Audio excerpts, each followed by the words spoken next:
Hello दोस्तों, मैं आपका बहुत बहुत स्वागत करता हूं आपके अपने channel Indian institute of stock market पर। आज हम बात करने वाले हैं कि भी आपने रिसेंटली देखा होगा निफ्टी बहुत स्पीड से गिर रही है, बैंक निफ्टी गिर रही है, ओवरऑल पूरा इंडियन स्टॉक मार्केट गिर रहा है। अब ऐसे क्या कारण आ गए जिसकी वजह से एकदम से स्टॉक मार्केट गिरना शुरू हो गया है, तो मैं आपको बता देता हूँ। 3 मेन रीजन है जो मैं आपको बताऊंगा जिसके कारण मार्केट गिर रहा है। ये जो है वीडियो का फर्स्ट पार्ट होगा। सेकंड पार्ट में आप लोगों को यह भी बताऊंगा कि अगर आप समझदार हैं और ये आइडेंटिफाई कर लेते हैं कि मार्केट यहां से गिरने वाला है, तो आप अपने पोर्टफोलियो को हेज कैसे कर सकते हैं, ये भी मैं आपको बताऊंगा। तो आपको क्या करना है, बिल्कुल वीडियो के अंत तक जुड़े रहना है। नेक्स्ट वीडियो का भी आपको वेट करना है, तो आपको दोनों वीडियो 1 बाय 1 मिल जाएगी, जिससे कि आप सबसे पहले मार्केट क्यों गिरते हैं ये कारण समझ लेंगे, और सेकंड पार्ट में अगर आप ये अंदाजा कर लेते हैं, प्री डिसाइड कर लेते हैं कि मार्केट गिरने वाला है, तो कैसे हम हमारी हेज की पोजीशंस बनाते हैं ये मैं आपके साथ डिस्कस करूंगा। अब अपन शुरू करते हैं। सबसे पहला रीजन जो आ जाता है वो बताया जा रहा है कि यहाँ पर एफआईआई ने बिल्कुल खतरनाक वाली सेलिंग करी है। क्या सही में ऐसा है? देखिए मैं आपको बताता हूँ। मार्केट का नेचर होता है गिरने का, चलने का, गिरने का, चलने का। अब ऐसे में अगर थोड़ा बहुत एफआईआई की तरफ से प्रेशर आ जाता है तो उसको क्या बोल दिया जाता है कि यहाँ पर एफआईआई ने सेलिंग करी, इस कारण से मार्केट गिर गया। मार्केट का नेचर क्या है? हेल्दी करेक्शंस करने का। कहने का मतलब मार्केट चलेगी ऊपर, फिर एक बार करेक्ट करेगी। अगर 5% और 6% के करेक्शंस आ रहे हैं तो इसे हेल्दी करेक्शंस बोलते हैं। अभी आपको बहुत सारे लोगों ने मार्केट के थंबनेल दिखा के वीडियो बनाएंगे कि देखो मार्केट क्रैश हो गया, ये हो गया, वो हो गया। कुछ नहीं है। अब इसको आज जो मार्केट गिरा, मंडे के दिन सपोज जैसे मार्केट स्पीड से गिरा, तो इसको बोल रहे हैं ब्लैक मंडे। अरे 200 पॉइंट निफ्टी अगर गिर जाएगी और 50,000 के भाव पे अगर बैंक निफ्टी जो है वो अगर 1000 पॉइंट या 900 पॉइंट के आसपास गिर गई, इसका मतलब ये थोड़ी ना बोलेंगे हम कि मार्केट क्रैश हो रहा है। मार्केट क्रैश होने का मतलब मैं आपको बताता हूँ। जिस भाव पे निफ्टी है, अगर एक दिन में निफ्टी 1800 पॉइंट के आसपास गिर जाए, 2000 पॉइंट के आसपास गिर जाए, तो आप समझ जाना कि इसको अपन क्रैश बोलेंगे।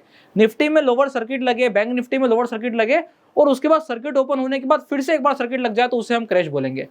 वैसे ही ये छोटा मोटा हेल्दी करेक्शन होता है। अच्छा, इसको कब हम क्रैश का नाम दे देंगे? जैसे कि मार्केट सपोज 1 अक्टूबर से गिरना शुरू हो गया। अब इसको कब हम क्रैश का नाम दे देंगे कि मार्केट जो है 26,000 से गिरना शुरू हुआ, और गिरते गिरते गिरते मार्केट अगर एक महीने के अंदर में 22,000 आ जाएगा, 21,000 आ जाएगा, तो हम बोलेंगे कि मार्केट में आया मेजर क्रैश। ये सारे सिनेरियो को क्रैश बोला जाता है। ऐसा एक दिन के मार्केट गिर जाने से क्रैश बोलने वाले पता नहीं क्यों उसको क्रैश बोल देते हैं। अब इसी में से एक कारण बताया जा रहा है कि जब क्रैश की बात हो रही है तो क्रैश नहीं है, बेसिकली हेल्दी करेक्शन है। और हेल्दी करेक्शन भी क्यों है? क्योंकि एक तो इंडिया की रेटिंग जो थी वो क्या कर दी गई है कि अंडर परफॉर्मर से न्यूट्रल कर दी गई है। अभी तक इंडिया की रेटिंग अंडर परफॉर्मर पे थी कि भैया इंडिया का मार्केट इतना मूव नहीं करा है जितना बाकी देशों के मार्केट मूव करे थे। अब क्या हो गया? उसकी रेटिंग अंडर परफॉर्मर से हटा के न्यूट्रल पे कर दी गई है। तो अब बोल रहे हैं कि इंडिया जो है जितना चल चुका है सफिशिएंट है, अब यहाँ से साइडवेज होने की संभावना है। तो ये तो बिल्कुल क्लियर बात है जिस हिसाब से मार्केट ने रैली करी है। अगर मार्केट साइडवेज होते होते धीमा धीमा करके भी अगर ऊपर में 28,000 और 30,000 के लेवल्स को टच करेगा, तो वो मोर देन सफिशिएंट है। इतनी ही मार्केट को रैली चाहिए होती है। ये वाला सिनेरियो क्लियर हो गया। बोले अगला सिनेरियो यहाँ पर जो बोला जा रहा है कि एफआईआई ने जो है सेलिंग करी है, इस कारण से मार्केट नीचे आया है। देखिए, अगर एफआईआई ने सेलिंग करी तो मैं आपको एक चीज बताता हूँ, उतनी ही साइमल्टेनियसली डीआईआई की खरीदी भी है। थोड़ा बहुत ऊपर नीचे होने से प्रभाव नहीं पड़ता है, बस बात ही हो जाती है कि कौन कितनी तेजी से क्वांटिटी को हैमर करता है। तो यहाँ पे एफआईआई की सेलिंग से मैं मानता हूँ थोड़ा बहुत प्रभाव पड़ा होगा। पर अगर आप यह सोच रहे हो कि एफआईआई माल बेचेगा तो मार्केट गिर जाएगा और एफआईआई खरीदेगा तो मार्केट चलने लगेगा, तो ऐसा बिल्कुल भी नहीं है। आप रिसेंटली देखोगे 4 जून के डाटा की मैं बात करूंगा आप लोगों से। 4 जून के दिन जब मार्केट में मेजर फॉल आया था, तो आपने देखा होगा वहां पे डीआईआई भी नेट सेलर था, एफआईआई भी नेट सेलर था। तो बोले बायर कौन था? बायर थे इन्वेस्टर्स, नॉर्मल पब्लिक, आपकी जैसे मेरे जैसे छोटे छोटे लोगों ने उस दिन खरीदी करी थी। क्या रिजल्ट निकला? मैं अभी भी बोल देता हूं कि लोग बाग ज्यादा समझदार है कंपेयर टू डीआईआई और एफआईआई। पर कब? जब वो सूझबूझता के साथ डिसीजन लेते हैं, और वो वाले प्लेयर्स जो सामने नहीं आते हैं। छोटे छोटे लोगों की मैं बात नहीं कर रहा हूं, जो बड़े पैमाने पे काम करते हैं, जो हाई नेटवर्थ इंडिविजुअल इन्वेस्टर्स होते हैं, मैं उनकी बात कर रहा हूं। वो बहुत समझदारी से डिसीजन लेते हैं और मेजर फॉल में ही वो एक्टिव होते हैं। तो जैसे कि भैया रिसेंटली निफ्टी नीचे गिरी है, यहाँ पे आप देखना आने वाले समय में जब भी जंप आएगा, पैसा कौन बनाएगा? जो इस वक्त खरीदी कर रहा होगा, ना कि जो बिकवाली कर रहा होगा। तो ये चीज सबको पता ही होती है। बस आदमी का डर क्या होता है कि अगर मैंने यहां खरीद लिया और मार्केट यहां तक चला गया और मेरे पास और पैसे नहीं हुए तो मैं फंस जाऊंगा। तो वो चीज को थोड़ा सा हमें देखभाल करके चलना पड़ता है कि मैं कहां जाके बाय कर रहा हूं, वो ज्यादा इंपॉर्टेंट हो जाता है। अगर ये सारे सिनेरियोस आपके पास क्लियर हो चुके हैं, तो यहां से एक पॉइंट निकल के आएगा कि जो मैं आपसे बोल रहा था कि लगभग एफआईआई को मेन कारण बता रहे हैं, बिल्कुल भी ऐसा नहीं है। मैं आपको बताता हूं मेन कारण क्या है, एफआईआई ने सेलिंग क्यों करी। तो देखिए, आपने रिसेंटली देखा होगा चाइना में एक शानदार रैली आई, जिसके ऊपर मैंने ऑलरेडी वीडियो बनाई थी और बहुत पहले भी वीडियोस बनाई थी कि एमएच के टेक में, हैंसेंग 20 में हमें मोमेंटम देखने को मिलेगा, चाइना में रिकवरी आएगी।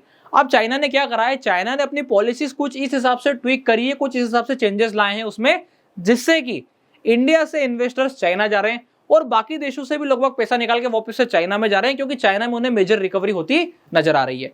क्या कंडीशन बनी है, चाइना का मार्केट इतना तेजी से भागा है कि वो 60 ट्रिलियन से लगभग 10 ट्रिलियन या 11 ट्रिलियन के आसपास पहुंच चुका है। तो इस कारण से आपको इंडिया से आउटफ्लो होते नजर आ रहा है। अभी कितने दिन तक चलेगा, कुछ दिन की साइकिल होती है। एक बार जो अपना पैसा सारी जगह पे स्टेबल कर लेंगे, उसके बाद फिर से वापस आप देखोगे इंडिया में वापस से पैसा आने लगेगा, क्योंकि कोई निकाल के जाएगा तो दूसरा आएगा ही आएगा।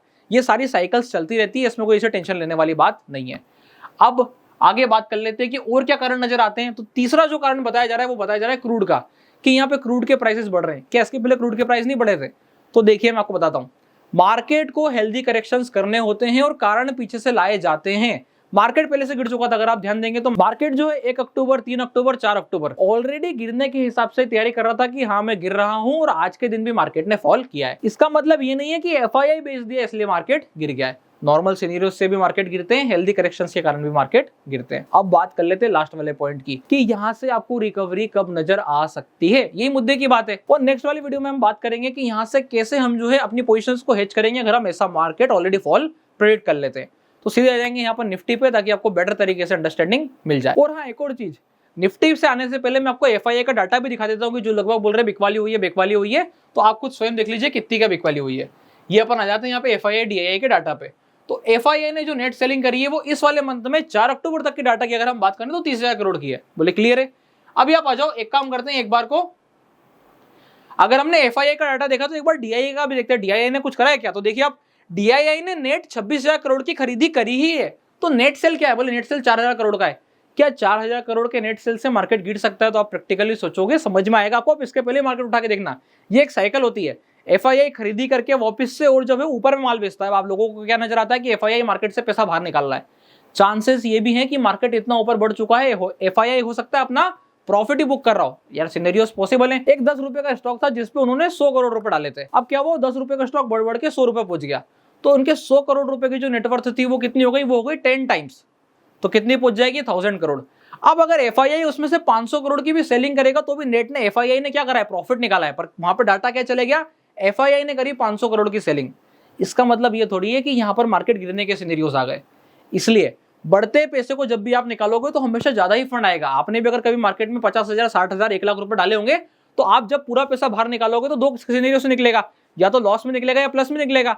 अब जब आप प्लस में निकालोगे तो आप क्या करोगे? आप क्या बोलोगे कि मेरे अगर 1 लाख रुपए 1,10,000 रुपए बन गए, तो क्या बोलोगे कि आपने आज 1,10,000 रुपए की नेट सेलिंग करी। तो बस वैसे ही एफआईआई की नेट सेलिंग आती है। क्लियर?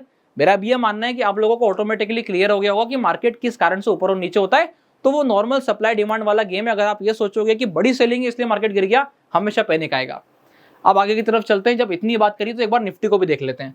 तो देखिए, निफ्टी को देखने पे हमें एक चीज बिल्कुल क्लियर नजर आती है कि निफ्टी अब उस वाले लेवल पे है जहां पे हमने पहले चर्चा करी थी, जहां पे जाके निफ्टी पॉज लेने की संभावना रखती है। अब सबसे बड़ा सवाल आ जाता है कि क्या यहाँ पे पॉज होगा। देखिए, अगर कल भी निफ्टी यहाँ पर ऐसा वाला फॉल मारती है और कहाँ आ जाती है? बोले निफ्टी आ गई 24,400 के नीचे। किसके नीचे? 24,400 के नीचे। तो यहाँ पे फिर रिकवरी डिफिकल्ट होगी। फिर आप सोचोगे कि यहाँ से निफ्टी नया हाई मारती नजर आएगी। It will take time. फिर आपको वेट करना पड़ेगा। हो सकता है यहाँ से हम नवंबर तक का वेट भी कर जाएं, क्योंकि ये जो कंटिन्यूअस फॉल है इसको कवर करने में मार्केट टाइम लेगा। क्लियर है? आगे की तरफ बढ़ते हैं। ऐसे में हमें क्या ध्यान रखना है? अब एक और चीज आ जाती है बीच में, एक और चीज आ जाती है। क्या? 9 अक्टूबर को जो है अपना यहाँ पे आरबीआई क्या लेने वाला है? रेट कट डिसीजन लेने वाला है कि रेट कट होंगे कि नहीं होंगे। अगर ऐसे में रेट कट की संभावना बन जाती है तो जो ये पिक्चर आपको ऐसी जाती दिख रही है, यही पिक्चर आपको वापस से ऐसी चलती नजर आएगी। और एक और चीज होती है, आप यहां से मार्केट को और ऊपर नहीं बढ़ा सकते रेट कट होने पे, पर अगर आपने मेजर फॉल देकर के वापस से ऊपर की तरफ मूव किया है तो आप और ऊपर जा सकते हो। ऐसा क्यों होता है? ऐसा होता है लिक्विडिटी के कारण। देखिए, यहां पर क्या था? यहां पर जिन लोगों के पास में भी फंड था उन्होंने अपना फंड होल्ड कर रखा था। यहां से मार्केट नीचे गिरना शुरू हुआ तो पैनिक हुआ। पैनिक में क्या करा? बहुत से लोगों ने अपना माल छोड़ा। अब यहां पे क्या हुआ? हैंड एक्सचेंज होने की बारी आई और अब की बार किसके पास माल गया? जिसके पास पहले से माल था, जिसने कुछ भी नहीं बेचा है।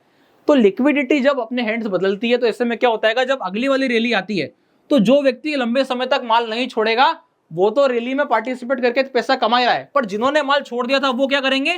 वो वापस से एंट्री करना शुरू करेंगे, जिसके कारण मार्केट और ऊपर तक जाएगी। तो ये ओवरऑल सिनेरियो निकल करके आता है। अभी हाल फिलहाल में हमें क्या ध्यान रखने की जरूरत है? तो अपन कुछ इंपॉर्टेंट लेवल से बस वो डिस्कस कर लेंगे। बोले क्या है इंपॉर्टेंट लेवल्स? जिस जगह पे खड़ी हुई है निफ्टी, बस यही सबसे इंपॉर्टेंट लेवल है। ये आपको ध्यान रख करके चलना है। इसके नीचे थोड़ा सा भी फॉल मार्केट को सीधा 24,000 तक ट्रिगर कर देगा और यहाँ पे 800 पॉइंट का फॉलोअर देखने को मिलेगा, जो कि क्या बताएगा कि यह मोर देन इनफ फॉल हो चुका है और अब यहां से वी शेप रिकवरी करना इतना आसान नहीं होगा। क्लियर? ये वाले सिनेरियो का हमें यहाँ पर विशेष ध्यान रख करके चलना है।